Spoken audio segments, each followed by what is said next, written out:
Bienvenidos a su programa Hablemos de Salud. Yo soy la doctora Jessica Álvarez y hoy contamos con la presencia de la doctora Glenis Contreras. En breve conoceremos mucho más sobre ella.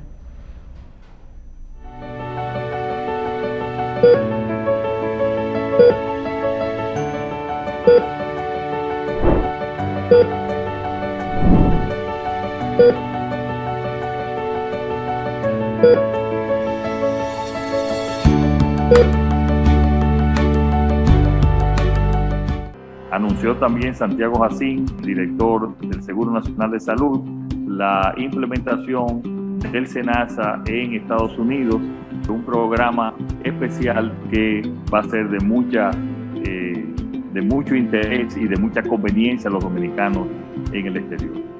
Lo que nosotros hemos conseguido y elaborado para ustedes es un seguro médico que les va a cubrir a ustedes todo. Cirugías menores y cirugías mayores, cáncer, quimioterapia, radioterapia, trasplante de órganos, diálisis, odontología.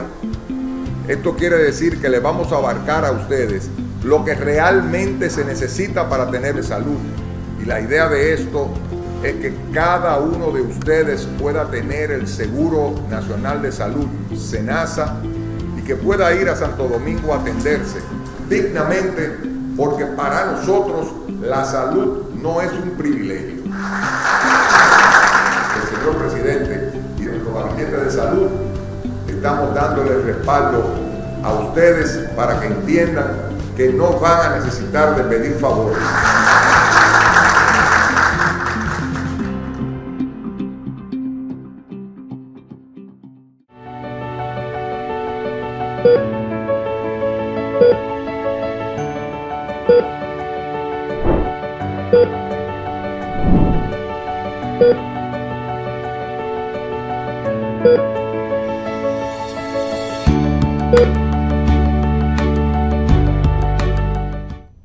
Como dije anteriormente, hoy contamos con la presencia de la doctora Glenis Contreras. Doctora, ¿cómo se encuentra? Muy bien, ¿y tú? Muy bien, un placer tenerla hoy aquí.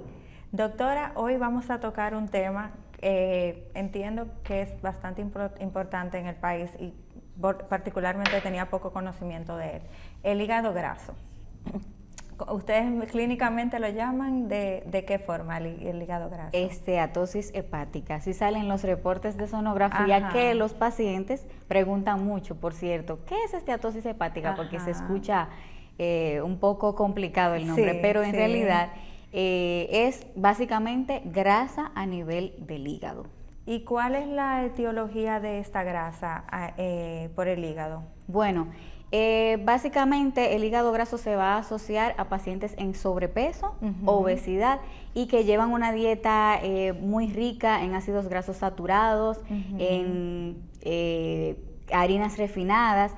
Cabe destacar, Jessica, que hay dos tipos de esteatosis hepática. Ajá. O sea, hay dos tipos van a tener la presencia de dos clases. Ajá. Que van a ser el hígado graso no alcohólico, que es del que vamos a hablar hoy. Ajá. Y ya hay una entidad un poquito más complicada, que es la esteatosis hepática alcohólica, que entonces esa etiología sí es viene del alcohol, de los pacientes que consumen mucho alcohol. Entiendo. ¿Y el comportamiento en cuanto a los síntomas es parecido o es diferente si es por ingesta de alcohol o no? Es distinto, es distinto. Ajá. O sea, tendríamos que tomar otro día para hablar de esteatosis hepática alcohólica, porque es que son dos entidades sumamente diferentes. Y básicamente los síntomas, eso es lo peculiar de esta enfermedad, en casi el 30% de los casos va a pasar asintomática. Es decir, que el paciente se va a dar cuenta que tiene grasa en el hígado por un estudio fortuito, digamos una sonografía abdominal, en donde se va a encontrar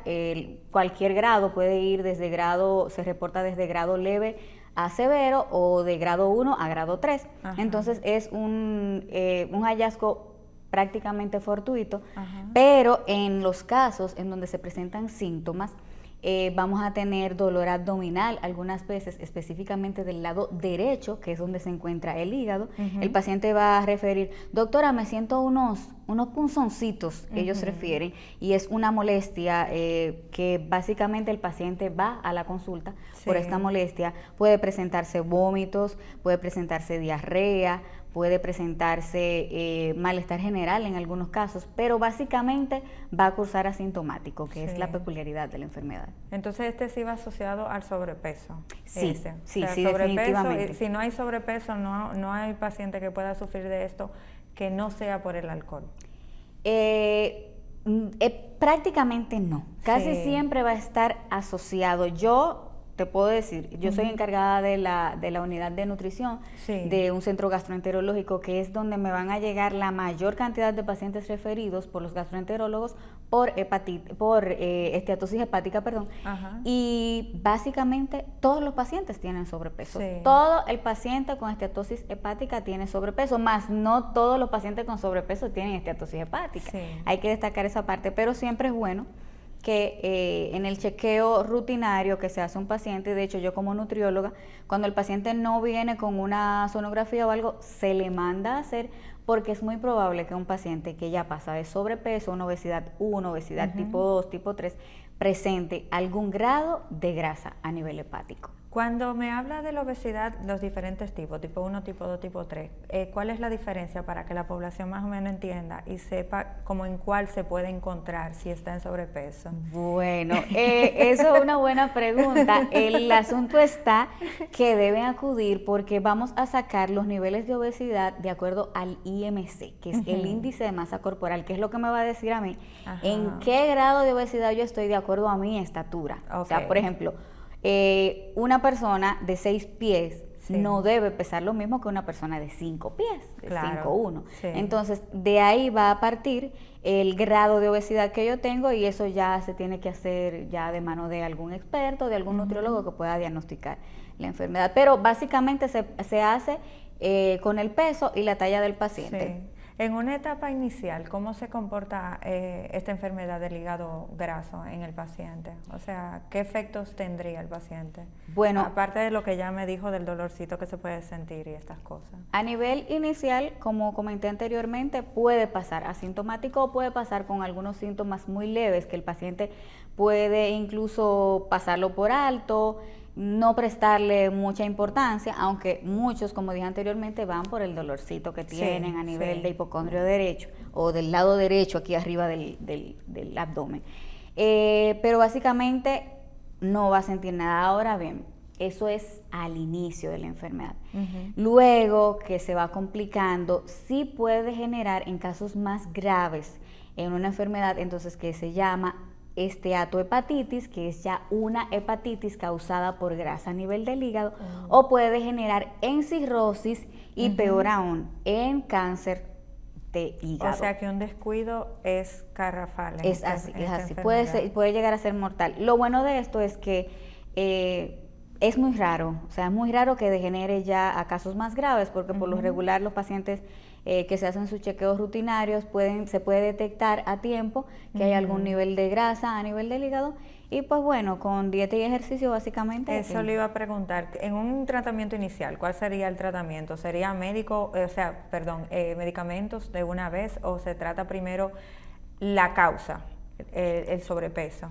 Bueno, mira, hay muchos, los estudios que se han hecho recientemente, porque fíjate que tú te vas a tratados del 2010, 2009 y no hay muchas descripciones de la enfermedad. De hecho, por ejemplo, yo tengo un tratado de gastroenterología en donde me habla de hígado graso alcohólico, pero no del no alcohólico.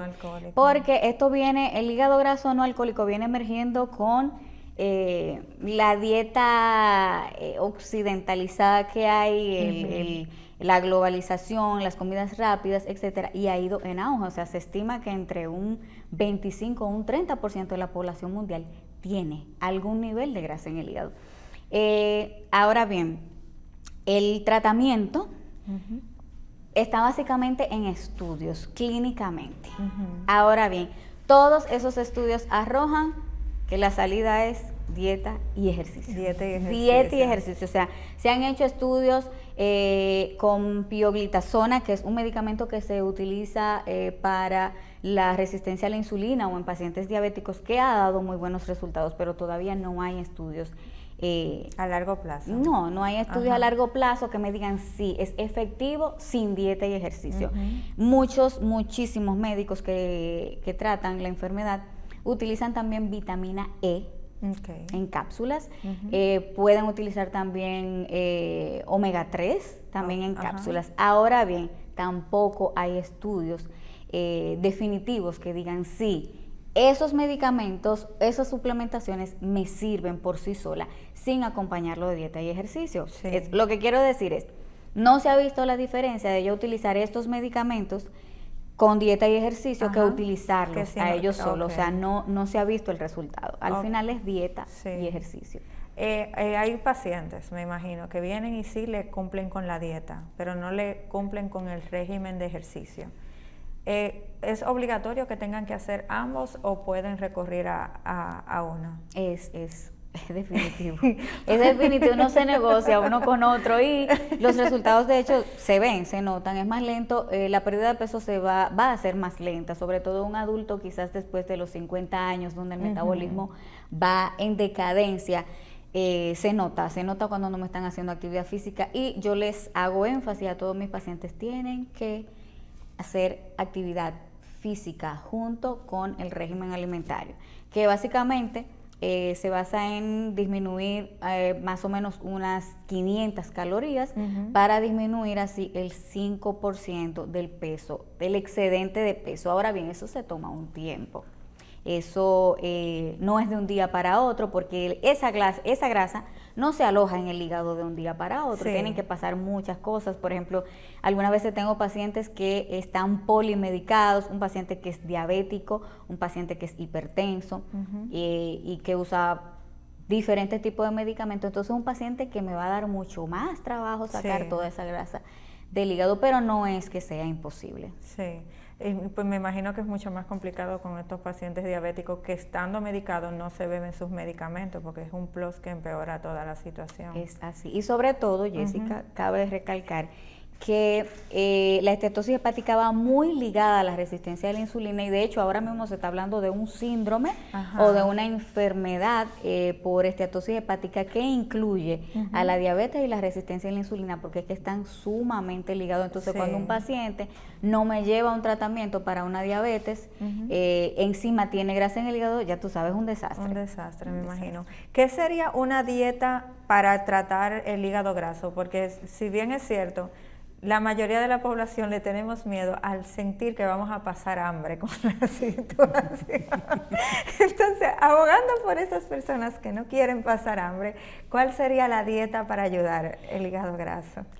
Bueno, básicamente, siempre por eso es bueno contar con la asesoría de un experto, ¿verdad? Sí. Porque de repente los pacientes se ponen a buscar por ahí, por internet, o la dieta de Pepito, o la del vecino, y se abruman porque cuando te dicen, por ejemplo, te dicen, tú no puedes comer grasas, y es mentira, no es que no puedes comer grasa, es un tipo de grasa específico ligado con otro tipo también de cosas que son refinadas, pero de hecho se considera que las grasas saludables, poliinsaturadas, las monoinsaturadas, y con esto me refiero a aceite de oliva extra virgen, almendras, todos los tipos de nueces, pescado azul específicamente, o sea, son cosas que tienen grasas que si te vas y dices grasas y la sataniza todo, el paciente se abruma porque dice que no puedo comer nada de eso y sin embargo sí se recomienda. Eso pasa con el azúcar también, que lo satanizan porque entienden que es el azúcar abarca como que todo. Todos los azúcares son iguales y no es así. Entonces,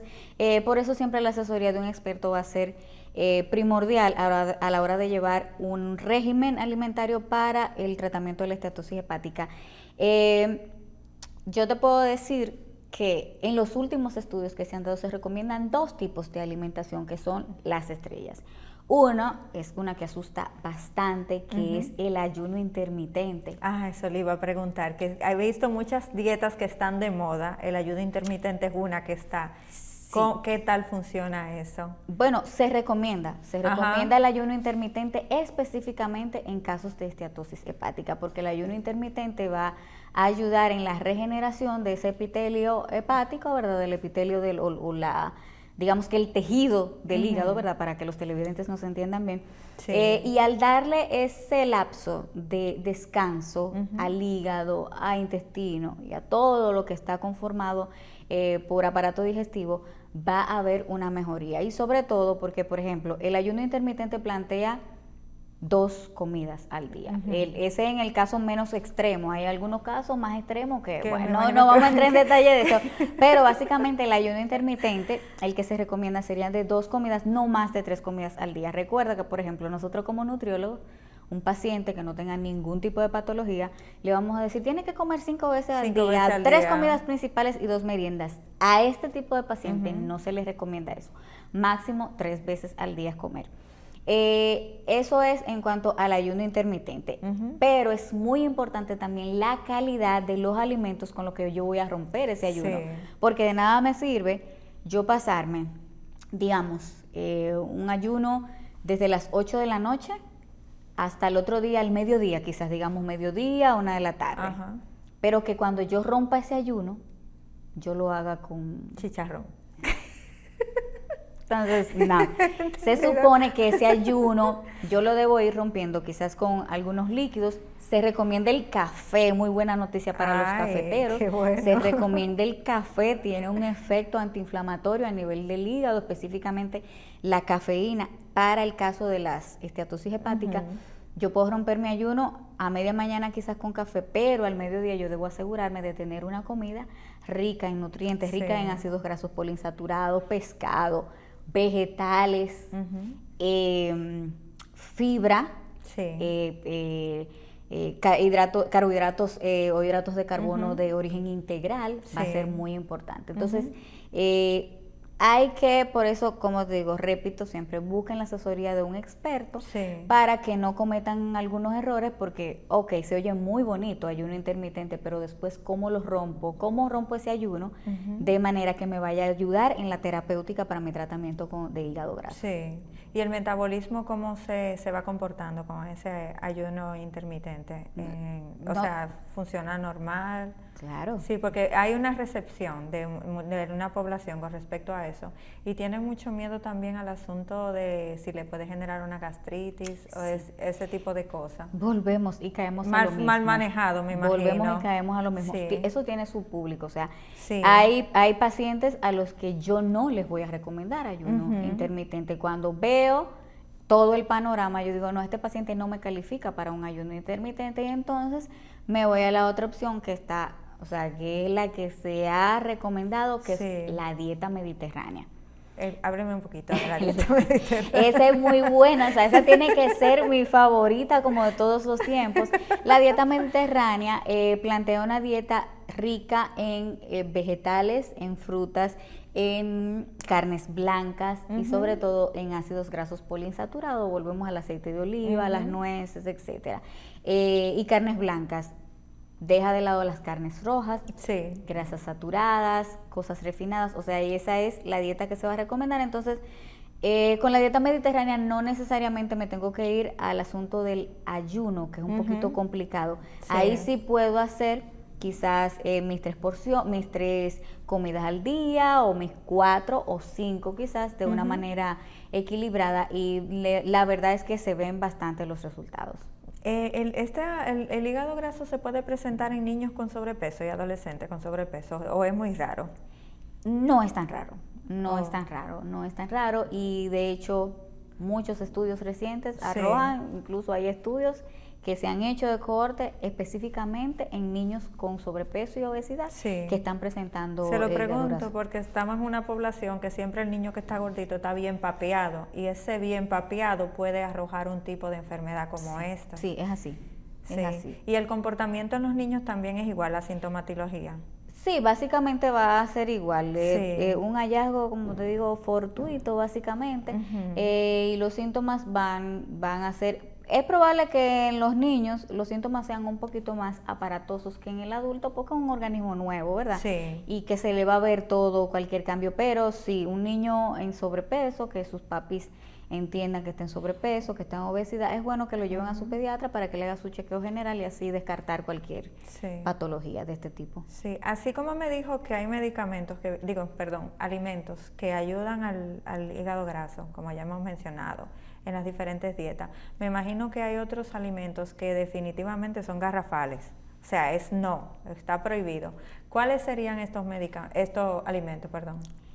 Los alimentos que yo así como que de primer plano les digo, señores, las bebidas azucaradas, y con esto me refiero a refrescos, a jugos de cartón, porque este tipo de alimentos están súper concentrados en fructosa, que ya ha pasado por un proceso, y sobre todo porque tiene un proceso muy químico, en donde ya se le ha quitado toda la fibra. Hablamos en el caso de los jugos, porque de refresco no te voy a mencionar, pero en el caso de los jugos que vienen, se le quita toda la fibra.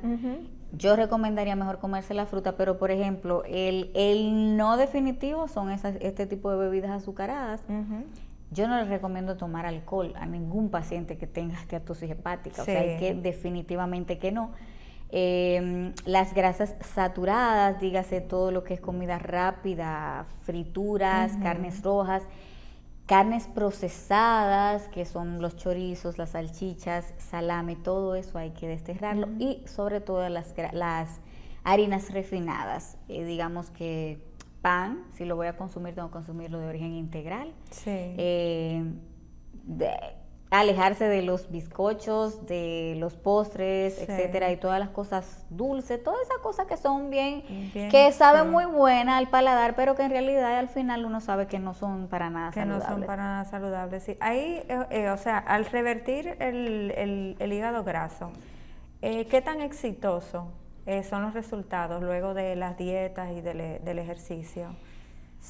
Bueno, son exitosos. O sea, yo he tenido pacientes a los que se les ha dado de alta. Que no tienen ya más. Que cuando vinieron la primera vez me tiene un diagnóstico de una obesidad tipo 2 con una esteatosis hepática grado 3.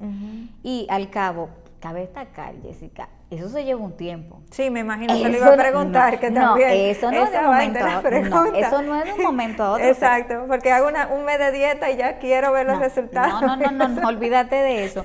Yo te puedo decir que tengo un caso muy especial de un señor, y el señor duró como un año dando viaje donde mí, o sea, y las citas se van a poner de acuerdo, al principio son un poquito más se le da un seguimiento más cercano, corto, exacto, más cercano, y luego se va, a medida que uno ve cómo el paciente se va aportando. Sí, es confiable, me imagino. Exactamente, y si yo estoy viendo los resultados y yo veo que mi paciente, bueno, se porta bien, uno le va dando como su espacio, pero en realidad se lleva un tiempo, pero no es algo imposible. O sea, te digo que una obesidad tipo 2 con esteatosis hepática grado 3, yo la puedo llevar a probablemente un sobrepeso con una esteatosis o sea, con un reporte de una sonografía con un hígado limpio, o sea, y eso es súper reconfortante tanto para uno como para el paciente, porque se ven los resultados. Y sobre todo, una pregunta muy curiosa que siempre me hacen los pacientes: doctora, ¿y no hay medicamento para eso? Sí, eso le iba a preguntar, que si no había medicamento, pero ya hablamos que utilizaban unas cuantas medicamentos, pero que los estudios no estaban. No hay estudios, o sea, los estudios no me arrojan la diferencia entre hacerlo con dieta y ejercicio y poner el medicamento solo, o algunas veces poner los medicamentos. Algunas veces hay pacientitos que sí, que quieren como tener esa parte de esa ayuda de medicamento, y pues bueno, pero en lo particular, como a mí me gusta más hacer la nutrición de manera natural, les explico, yo me siento con mi paciente y le digo: a usted le conviene dejar ese hígadito tranquilo, no meter más medicamentos, porque te estoy hablando que la mayoría son pacientes polimedicados, o sea, son pacientes que me vienen y cuando me tiran una carpeta llena con cosas de medicamentos es muchos medicamentos. Entonces yo digo, pero si yo me meto al juego y meto otro medicamento, voy a complicar la cosa. Entonces es otro medicamento para un hígado que ya de hecho va muy forzado porque está lleno de grasa. Entonces yo le hablo, los concientizo y la mayoría están sumamente de acuerdo con que lo hagamos de manera natural y sí, se ven los resultados definitivamente. ¿Y ha tenido casos recurrentes? O sea, que el paciente ya le dio un plus de alta o ya está medio de alta y vuelve para atrás con una condición empeorada. Sí, específicamente ayer estaba viendo una paciente. Ay, perdón. Ayer estaba viendo una paciente que yo le dije, ¿qué vamos a hacer? Porque algunas veces ni siquiera encontramos específicamente la causa de por qué esa grasa está tan alojada a nivel de hígado. No se quiere salir. Ahora bien, ya eso lleva una intervención, porque yo trabajo de la mano con gastroenterólogos, hepatólogos. Ya eso lleva una intervención ya de otro tipo. De hecho, se hacen estudios más profundos porque, por ejemplo, mi reporte de esteatosis hepática a mí me llega por una sonografía abdominal, pero hay un sinnúmero de estudios que van a hacer la biopsia hepática, en el caso ya un poquito más complejo, el scan, las resonancias magnéticas, las funciones, que entonces me van a detectar, a ver, qué nivel de fibrosis tiene ese hígado, que esa grasa no me quiere salir de ahí. Sobre todo también hay que revisar mucho los niveles de los lípidos, si en un paciente que tiene una dislipidemia, digamos, colesterol alto, triglicéridos altos, que entonces hay que tratarlo, ya eso sí hay que tratarlo con medicamento y también con la dieta y ejercicio, pero tengo que ver si hay entidades juntas como diabetes, dislipidemias, si mi paciente de repente ya me está pasando por una fibrosis o una cirrosis, que esa grasa no está queriendo salir del hígado, entonces sí he tenido casos que alguna vez no necesariamente no funciona con dieta y ejercicio. Bueno, doctora, tenemos que ir a una pausa, pero antes de irnos la quiero dejar con esta pregunta. ¿Qué pasa cuando el paciente no se compromete con el tratamiento? Porque esta es una parte que evidentemente es suya, pero hay otra en la que el paciente tiene que poner de su parte porque no podemos controlarlo en la casa. ¿Qué sería lo más aparatoso que le pudiera pasar a este paciente?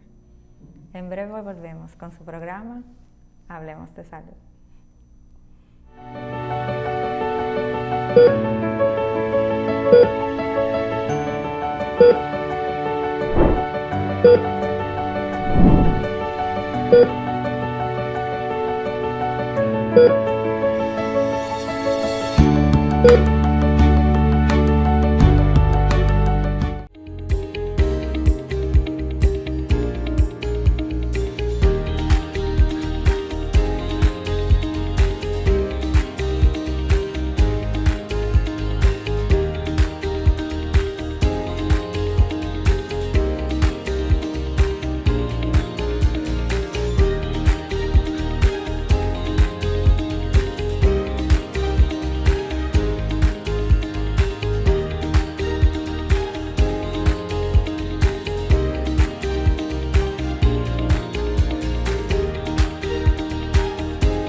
Regresamos a su programa Hablemos de Salud. Hoy estamos con la doctora Glenis Contreras. Doctora, como le pregunté anteriormente, ¿qué sería lo más aparatoso que pudiera sucederle a un paciente con hígado graso por su descuido?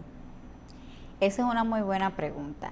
Los casos van a degenerar, como había dicho anteriormente, o en esteatohepatitis, que es la hepatitis causada por grasa. Recuerda que las hepatitis básicamente son virales. O sea, yo tengo hepatitis B o hepatitis C, pero en este caso, mira cómo la grasa toma un protagonismo sumamente importante si el paciente se descuida. Puede también degenerar en cirrosis, que es una enfermedad ya un poco más severa, y en casos muy raros, sobre todo en pacientes que encima de eso o comienzan a consumir alcohol o son consumidores de alcohol, puede degenerar en cáncer hepático, o sea, eso cáncer le de iba hígado. a preguntar, que si hay pacientes que luego de que están en el procedimiento en su dieta y todo lo demás, comienzan a ingerir alcohol. Me imagino que puede suceder y esto podría empeorar la misma situación. Sí, es así. Uno trata de concientizarlo, por ejemplo, yo como coach nutricional, trato de concientizar al paciente, porque de repente sería muy fácil para mí yo decirle al paciente, mire, usted tiene que comer esto y esto y esto y esto, sin explicarle la severidad del asunto y la gravedad que tiene el asunto. Hay que sentarse con el paciente, concientizarlo, hacerle saber que su misma condición de sobrepeso, de obesidad, de sedentarismo, porque tenemos que hacer actividad física, lo tiene en esta situación y que de hecho ya es de por sí, bueno, tiene un nombre de enfermedad por hígado graso, o sea que ya es una enfermedad y que hay que andarle a tiempo, básicamente. ¿Hay algunos otros órganos que se pueden ver afectados por esta enfermedad? Aparte, o sea, el hígado, otros. Sí, digamos que se está asociando muchísimo a la resistencia a la insulina y ahí entra el páncreas. Entonces sí, se pudiera ver, se pudiera ver afectado. ¿Cómo podemos desde la casa prevenir el hígado graso? Recomendaciones a la población. Bueno, básicamente es una dieta que tenga incluido a la semana 3 veces pescado siempre. Yo no voy a negociar eso con mi paciente. Yo siempre le voy a preguntar en una entrevista de nutrición al paciente, ¿usted come pescado? Cuando me dicen que no, yo digo, pero que hay muchas clases de pescado. Eso le iba a preguntar, ¿cuál clase de pescado? Alguno tiene que haber que a ti te guste. Porque el favorito es el salmón. Sí, y de hecho ese es básico, ese uno va para la esteatosis hepática, pero de repente hay gente que me dice, no, el salmón es muy pesado, pero le gustan las sardinas. Exacto. Y la sardina en agua es una muy buena fuente de omega 3, que es lo que uno busca, el omega 3 de origen natural, ¿verdad? Por eso hablaba anteriormente de la suplementación, de que se están haciendo estudios con la suplementación con omega 3, pero no necesariamente me da el mismo resultado que yo utilizar alimentos ricos en omega 3, porque las vías metabólicas van a ser distintas. Entonces, por eso no se ha visto ese gran resultado con la utilización de omega 3 a nivel de suplementación. Pero básicamente una dieta rica en frutas enteras, en digamos que cereales integrales, no refinados. Vamos a tener el pescado 3 veces a la semana, sí o sí. Aproximadamente unos 30 gramos de nueces a la semana, siempre tener su nuececita. Los pacientes me dicen, ay doctora, son muy ricas, pero no dan seguidilla. Hay que tener en cuenta que las nueces son muy nutritivas y ese nivel de nutrición que tienen también me les da una carga calórica muy importante. Entonces yo tengo que buscar un balance entre comer balanceadamente, comer bien, pero hacer una disminución en las calorías, porque yo quiero que mi paciente pierda peso. Yo no solamente voy detrás de sacar la grasa en el hígado, sino que como plus voy a tener la pérdida de peso, y se estima que aproximadamente cada vez que se baja entre 5 o se reduce entre el 5 al 10% del peso que tiene el paciente actualmente, se va a lograr una reducción de un nivel o de un grado de grasa en el hígado, y eso es sumamente reconfortante porque el paciente va viendo los resultados. Va viendo sus resultados. ¿Cuáles serían las frutas ideales que pueden consumir para el hígado graso? Bueno, se está hablando de ricas en vitamina C, porque la vitamina C se está tratando de implementar también como suplementación en hígado graso. Las que sean, digamos que los cítricos, ¿verdad? Todo el mundo sabe que la fresa, limón, naranja, si usted no tiene contraindicación. Cereza, tengo exactamente, cereza. En el caso, por ejemplo, de los vegetales, el ají o el pimiento rojo, que es muy rico en vitamina C. También tenemos el brócoli. Pero también hay otros alimentos que también se está utilizando la suplementación en vitamina D, que está muy de moda ahora la vitamina D para todo. Y a ella como que la colaron por ahí, y de hecho se está utilizando y hay resultados alentadores, y por eso se recomienda utilizar lácteos fermentados, digamos que yogur, que sean fermentados, pero que sean descremados, o sea, que sean bajos en grasa, y se están viendo muy buenos resultados con la implementación de vitamina D y de alimentos ricos en vitamina D. Sí, le hago la pregunta de lo de la fruta porque siempre he escuchado que dicen, bueno, sí, estás a dieta, pero estas frutas no, porque estas no te ayudan por el grado de azúcar. Entonces a veces uno entiende que todas las frutas puedo comerlas todas. Sí, yo no, es que yo en lo particular no satanizo ninguna fruta. Hay muchos al mango lo satanizan muchísimo, el pobre mango. Sí, y de hecho no, o sea, la fruta va a ser buena a cualquier hora del día, en cualquier momento, o sea, porque es que ahí entramos en lo que habíamos hablado anteriormente. Sí. Hablamos de que, tienen azúcar, pero ¿qué tipo de azúcar tiene mi fruta? Es un azúcar que viene con vitaminas, minerales y con fibra, no es lo mismo que azúcar así. Ajá, exacto. Entonces, no, la fruta es que no la negocio. Sí. La fruta para mí es indispensable en una dieta balanceada. ¿Y los jugos naturales? Hechos con la propia fruta. No se recomienda. Por ejemplo, es que tú no te vas a encontrar un nutriólogo que te recomiende el uso de jugos, digamos que zumos, porque es que vamos a lo mismo. Ahí, aunque sí, quizás estoy dejando algunos nutrientes, ¿verdad? Ajá. Pero le estoy quitando la fibra de mi fruta. Entonces ya ahí la absorción de ese azúcar va a ser mucho más rápida y eso me predispone a diabetes, a resistencia a la insulina. Entonces ya sí los zumos, por más naturales que sean, y sobre todo porque hay zumos que yo no me lo voy a beber sin azúcar. Tú te vas a beber un jugo de kiwi sin azúcar. Una bomba, o de limón sin azúcar. De limón, eso es agua de limón. Entonces, por lo regular la gente accede a echarle azúcar o edulcorante quizás, pero no se recomienda. No te vas a encontrar ningún nutriólogo. Hablando del agua de limón, esto ya es una curiosidad que tengo. Se usa mucho el rebajar con agua de limón en las mañanas. ¿Qué tan efectivo, qué tan dañino puede ser ese consumo de ácido tan fuerte en la mañana? Yo no se lo recomendaría a un paciente que tenga gastritis o que tenga algún tema de ese tipo. No es que pasa nada. Yo de hecho diría, bueno, pues si te gusta tu agua de limón, y hay pacientes que lo utilizan de que tú me hablas del agua tibia, porque hay alguna gente que le ponen agua tibia de limón. Y yo digo, no tengo ningún problema porque el limón al final te aporta vitamina C. Pero así como tal, para bajar de peso, o sea, que tú utilices agua de limón y que el resto de tu día tú te la pases haciendo y deshaciendo, no sirve de nada. Al final, si tú usas el jugo de limón o el agua con limón, pero llevas una dieta balanceada, a lo mejor y te ayude en algo, te ayude de repente a prevenir alguna gripe o algo así, ¿verdad? Por la vitamina C. Pero ni para pérdida de peso, ni por sí sola tiene un poder así. También hay otra famosa, y disculpe que le interrumpa, el café. He visto que hay como, no sé si con la borra que lo preparan, lo he visto que es un trendy que está ahora mismo en apogeo.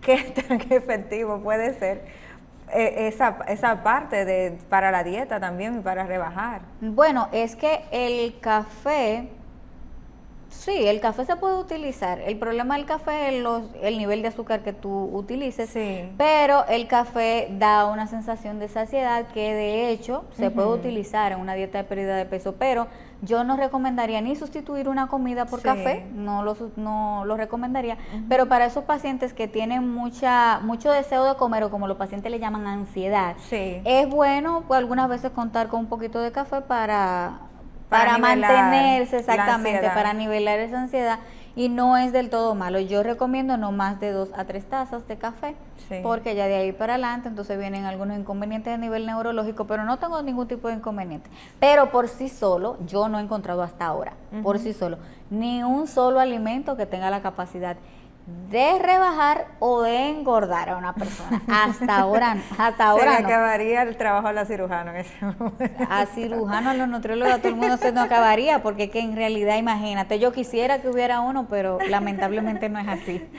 La sintomatología que tiene la enfermedad del hígado graso ya en una etapa avanzada, ¿cuál más o menos sería? O sea, ¿qué siente el paciente? ¿Siente más dolor? puede sufrir de algún tipo de fiebre, o sea, ¿cuál sería? Sí, no, ya en los casos, digamos, en una de las partes menos complicadas que sería la cirrosis, ya la cirrosis es una enfermedad muy grave. Sí, sí. El paciente termina ingresado, el paciente te va a presentar probablemente ictericia, que es esa coloración amarilla a nivel de piel, ojos, te puede presentar, un paciente podría hacer encefalopatía, que son algunos desbalances neurológicos y psiquiátricos que son causados por específicamente afecciones hepáticas y sí, pudieran ser casos ya graves, vómitos, diarrea, es un poquito más aparatoso ya si hablamos de cirrosis. Sí. Ahora mismito tenemos el apogeo, hablando de todo esto de las dietas, de las proteínas. ¿Qué tanto ayudan estas proteínas en estas dietas balanceadas en estos pacientes? Yo no recomiendo el uso porque es que es un paciente que siempre va a presentar sobrepeso u obesidad, a menos que sea un paciente, digamos, que diabético, que pudiera yo ayudarlo con alguna fórmula especial. O sea, son fórmulas especiales que hay en el mercado que se utilizan para pacientes diabéticos. A mí me gusta algunas veces suplementarlo al paciente diabético porque este paciente es un paciente que muchas veces refiere ansiedad, o sea, doctora, me da mucho deseo de comer. Entonces yo, para que recurra a algo que no es saludable, digo, bueno, pues tenga a mano una proteína que me le va a causar una sensación de saciedad, porque son proteínas hidrolizadas que tienen una digestión un poco más lenta, específicamente para los diabéticos. Y bueno, pues tenemos eso ahí como backup, como lo tengo bajo la manga para que el paciente no me recurra y no tome malas decisiones. Pero yo no recomiendo utilizar proteínas porque recuerda que yo quiero que mi paciente baje de peso. Y algunas veces, cuando calculo en un menú, por lo regular, te voy a calcular, digamos que 1.5, 2 gramos de proteína por kilogramo de peso, y ya yo te estoy supliendo en un menú que yo te calcule todas las proteínas que tú consumes un día. Si yo te pongo una suplementación, o el paciente, me ha pasado con pacientes que recurren porque una vecina le dijo que mira que esta proteína. Sí, y los mismos suplementos. Dicen, este suplemento me ayudó. Sí, la usan, y cuando vienen de allá para acá no tenemos resultados porque se me puso a beber proteína. Entonces ese exceso de proteína se convierte en grasa. O sea, yo voy a ganar peso porque yo estoy excediendo la cantidad de proteínas que yo necesito consumir al día. Entonces, si usted va al nutriólogo y su nutriólogo le calculó su menú de acuerdo a lo que usted necesita para el día, él no le va a poner suplementación, él no le va a poner más proteínas porque ya está supliendo sus necesidades. Ahora, en algunos pacientes, que no sería el caso, no tendría nada que ver con esteatosis hepática, yo recurro al uso de proteínas especializadas en mis pacientes que tienen bajo peso, que tienen algún riesgo de desnutrición. Entonces yo recurro a esto porque algunas veces con la ingesta por sí sola de alimentos no me va a llegar a lo que yo necesito, a la cantidad de calorías o los gramos de proteína, porque un paciente que está comiendo poco, que está convaleciente, y a ellos recurro. Pero el paciente con esteatosis hepática yo no recomendaría, a menos, como te comenté, que sea diabético y tener eso ahí como plan B. ¿Cómo se manejaría la dieta con niños? Los niños son un poquito difíciles, pero yo les digo algo a los papis, y yo les digo, al final somos nosotros que tomamos la decisión y nosotros somos los que compramos en el supermercado. Yo recomendaría no tener muchas cositas dulces en la casa, galletas, jugos, maltas, etcétera, y tratar de incentivarlos a que coman más frutas y vegetales, que yo sé que algunas veces es una misión imposible porque algunas veces están renuentes a eso, pero involucrarlos. Por ejemplo, cuando ellos van donde mí, que me llevan a su niño porque tiene sobrepeso, etcétera, siempre yo les digo, involúcrenlo, llévenlo a la cocina, díganle, miren, vamos a hacer esto, sobre todo cuando está muy pequeñito, pues ya si está un preadolescente ya es un poquito más difícil. Es más difícil. Pero siempre es concientizarlo y hablar con ellos y hablarle de la importancia de una alimentación saludable y de que eso evita que nos enfermemos, y ellos entienden, porque algunas veces uno cree que no, pero en realidad ellos sí entienden, y si nosotros como adultos le damos la importancia de vida a esto, que ellos entiendan que una alimentación saludable me va a mí evitar enfermarme y que si yo no voy a ir al médico y no me van a apoyar, entonces ellos le dan también la importancia, porque todo va a depender de lo que le enseñemos nosotros como adultos. sea, que sí, en verdad sí. ¿Cuáles serían los ejercicios más recomendados para este tipo de patología y el tiempo más o menos? Porque me imagino que dirán, bueno, tengo que hacer dieta, tengo que rebajar 30 libras, tengo que morirme en el gimnasio y encima estoy pasando hambre. Sí, sí, básicamente yo les voy a recomendar siempre a los pacientes actividad física cardiovascular al inicio. Y yo les digo, señores, es muy fácil para mí, yo sentada desde aquí, decirle, hágame 30 minutos diarios. El paciente no va a poder y el paciente se te va a frustrar y el paciente va a abandonar. Entonces yo siempre les recomiendo iniciar desde muy lentito. Mi mismo cuerpo me va diciendo la capacidad que yo tengo para hacer esa actividad física. Yo le digo, mira, comiénceme hasta con 5 minutos, hasta con 3 si usted quiere. Porque yo lo que no quiero es que el paciente me abandone. Y sobre todo, por ejemplo, cuando yo tengo un paciente con obesidad mórbida, una obesidad tipo 3, es un paciente que yo no lo voy a mandar a caminar de una vez, desde que viene y se me sienta aquí. Yo le digo, vamos a esperar bajar una cuanta librita, porque yo sé que es un paciente que se le dificulta la movilidad y yo lo que puedo hacer con ese paciente es hacer que se me caiga, se me lesione un tobillo, una rodilla, entonces hasta ahí llegamos. Porque entonces no va a poder hacer actividad física. Entonces siempre les recomiendo iniciar desde lo más lento hasta ir avanzando con respecto al tiempo y con respecto a la resistencia que el paciente me tenga. Luego de que ya el paciente se sienta cómodo haciéndome actividad física tipo cardiovascular, entonces yo le voy a recomendar hacer tipo pesas, unas pesitas o entrenamiento HIIT que pueden ser con el mismo cuerpo, que hay muchísimos tutoriales en YouTube que uno lo puede buscar si uno está interesado, y el paciente a medida que va pasando el tiempo se va sintiendo un poquito más cómodo y es lo más recomendable. Cardiovascular y luego las pesas. Sí. ¿Cómo ha sido ahora mismito con esta situación de la pandemia y el confinamiento, el aumento de esos posibles sobrepesos debido a que estamos trancados y comiendo todo el tiempo y el hígado graso? Ha sido catastrófico, sí.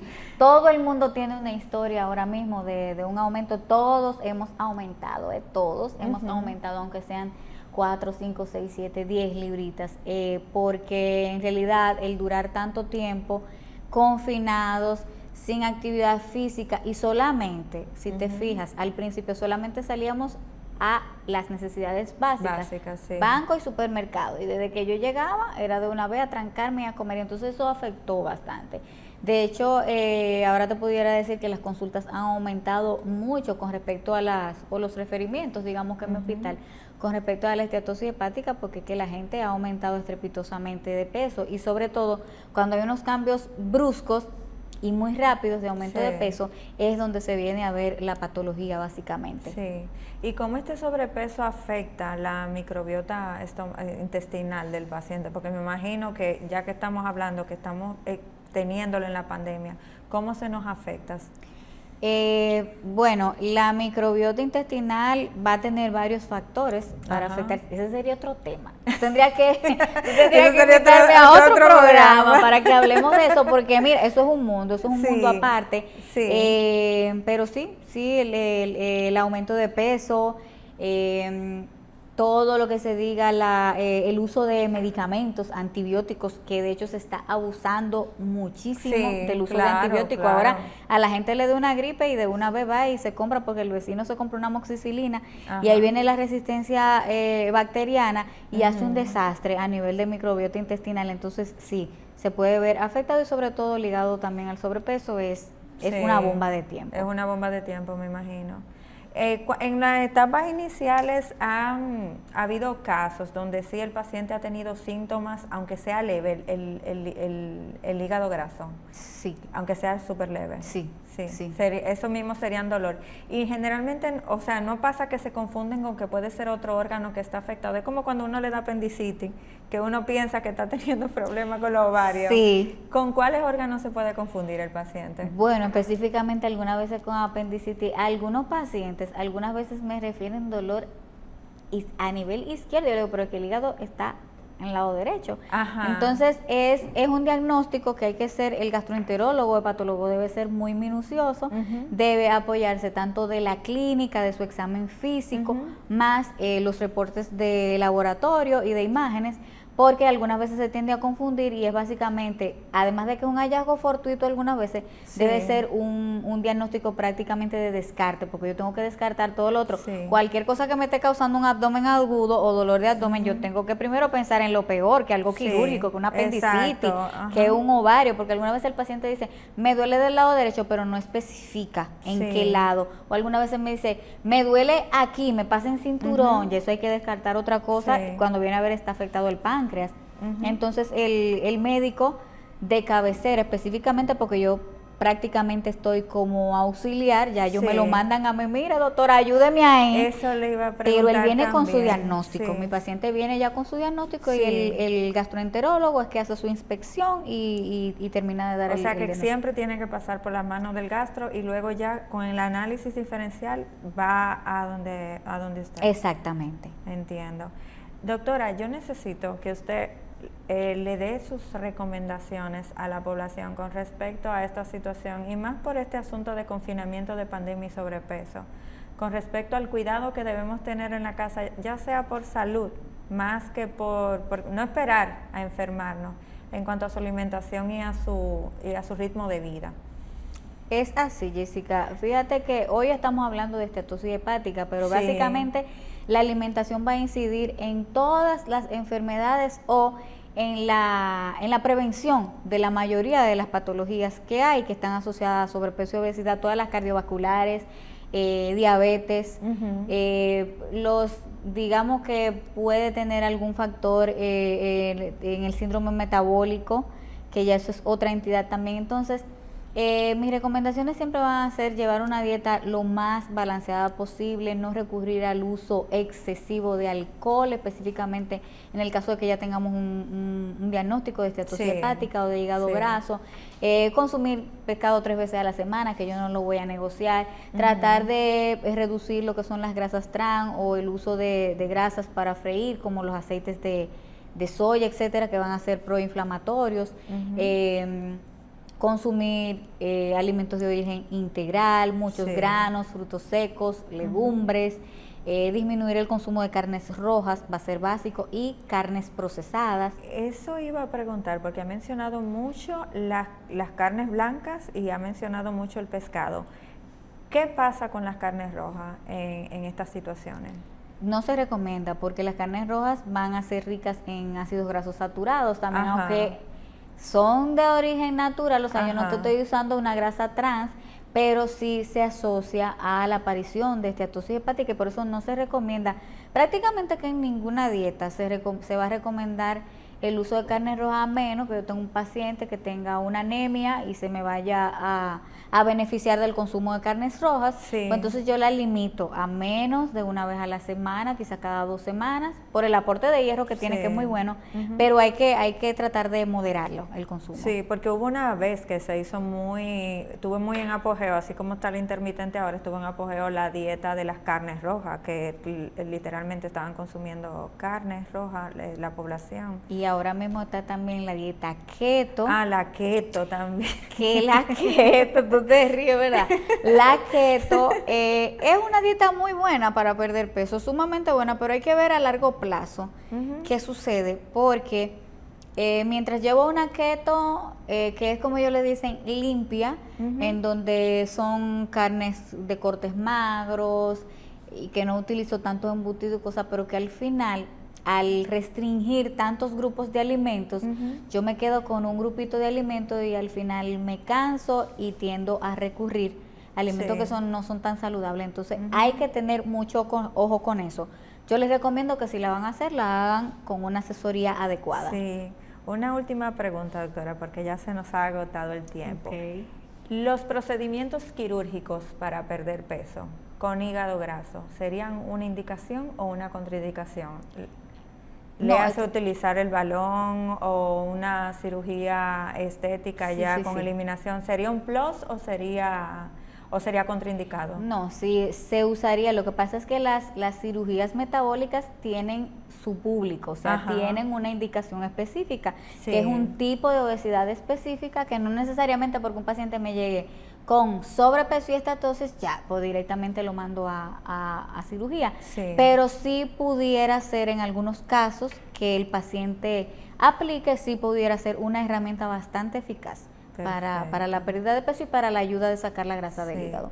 Doctora, pues dele sus contactos a la población por si alguno está interesado en ir a su consulta. Ok, bueno, yo estaría muy a la orden en Garité Arbaje Medical Group, que está ubicado en la calle Mozart, número 56, eso es en la Feria Tercero, con el teléfono 809-534-6299. Me pueden seguir también en mis redes, dra.glenniscontreras en Instagram, que es donde tengo un poquito más de actividad y ahí pudieran encontrar algunas informaciones interesantes. Bueno, pues muchísimas gracias por haber venido y compartir este tema, que realmente para mí esto fue como desconocido, porque fue un mundo desconocido. Yo soy la doctora Jessica Álvarez y esto fue todo por hoy en su programa Hablemos de Salud.